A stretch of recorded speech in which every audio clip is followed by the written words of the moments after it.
A 1,500-ton floodgate is not something to be moved in a hurry.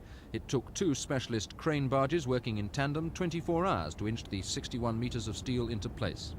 Considering all this was the climax of a project that began exactly 6 years and 359 days ago, it was all very low-key, with just a couple of Union Jacks and some bunting, there one suspected largely for the benefit of the German and Swedish crane crews.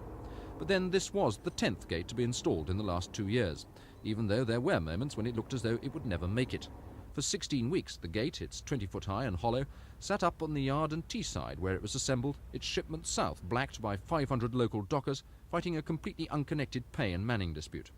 In spite of all that, the Cleveland Bridge Company, who made the equipment, say today's lift was bang on schedule and should allow the barrier to become operational in November, although it'll be March before the final nut and bolt is tightened. They, incidentally, cost up to £82 each, and there are literally thousands of them. It's rather like building a watch. The tolerances we've had to work to on this job, it's not like a normal construction job at all. It's a one-off. Yeah, that's what I was going to say. So presumably a lot of the problems you confronted were problems that have never been confronted before and you had to solve yourself. Anything in particular? That's right.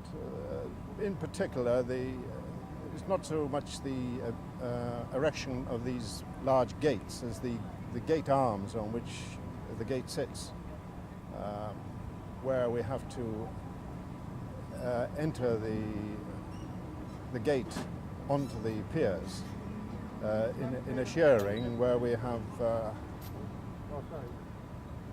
half a millimetre tolerance all round. And finally, the crunch question, will it work? Will it actually stop London being flooded? I'm sure it will. And so it should, say some, considering the time and effort expended. The barrier project began in July 1975 and was expected then to last just 4 years, a schedule which proved hopelessly inadequate, even with day and night working, let alone the technical problems and labour disputes that followed in the next 7 years.